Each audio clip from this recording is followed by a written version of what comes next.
So far, we've taken a look at BC Ferries and Washington State Ferries, two ferry companies that happen to be located on the west coast. So today, we're gonna change things up a little bit. Toronto Island Ferries are the worst example we've covered so far of a ferry company refusing to get with the times and instead continuing to use old-time vessels that should have been retired decades ago.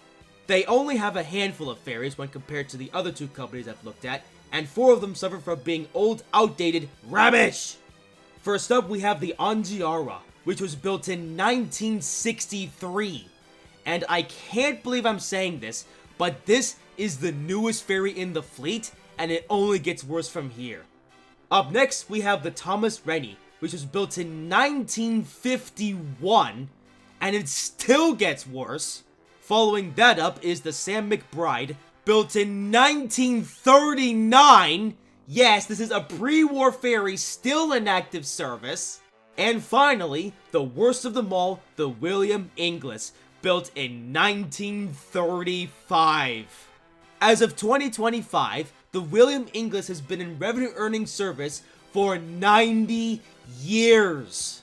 So we've gone from the Queen of New Westminster, which has been in service for so long that a person could go from being an infant to an old grandpa in the time that it's been making money, to the Steel Electric class, which was in service for so long that a person could go from being an infant to being dead in that time span, to a ferry that has been in service for so long that a person could go from being an infant to being dead and then reincarnated back into an infant in the time that's been in service. How shoddy is that? To really hammer the point home, here's what other modes of transit looked like back in 1935. Notice how none of them are in regular use anymore, so why does this thing get to keep trucking along for almost a century? This is why I think there should be a legal limit of how long a ferry can be in service for. The fact that 2 of these ferries have been in regular service since before the Second World War is inconceivable. And the results are as you'd expect. Because of the small size of these ferries, they are barely able to keep up with demand during the peak summer season, and passengers are left waiting for a much longer time than acceptable. Not to mention, with these ferries being as old as they are prone to mechanical issues from time to time. Surprisingly, they don't blow up that often, but that's only because they maintain these things on the regular. But as a result, the upkeep is very expensive, something that wouldn't be much of an issue with a more modern ferry. And unsurprisingly, they all suffer from a case of the slow, with them traveling at an average speed between 10 to 15 miles an hour. But that's to be expected at this point. I already talked about this in my Washington State Ferries video, but I still don't understand why ferry companies regularly keep vessels in service for way longer than they should. Even when factoring in economics, surely the local governments would see what's going on and step in and provide the funds needed to purchase new ferries that can actually meet demand. I mean, when you have ferries that are almost a century old, still in active service, at some point you have to say to yourself, yeah, these guys need help. And as for the historical significance of these ferries, like I said before, preservation is a thing. And with that in mind, they actually have one ferry which is labeled as a heritage vessel. It's called the Trillium and is a double-ended side-wheel paddle steamer. It was built in 1910 and was retired in 1957. When it was deemed outdated and costly to maintain, something I wish ferry companies would do more often. However, it returned to operational condition in 1976 and has worked as a museum piece with a part-time gig ever since. See, this is how you operate an old-time ferry. You don't need to subject it to the same rigorous schedule as a ferry built more recently.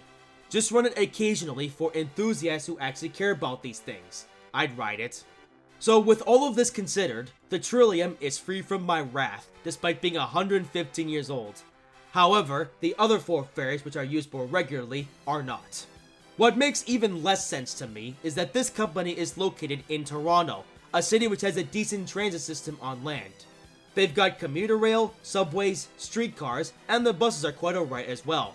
Imagine you've never been to Toronto before, and you start out your day in a nice modern subway train, and then you make it to the ferry terminal expecting your boat to be up to the same standards, only to be greeted by this old pile of junk.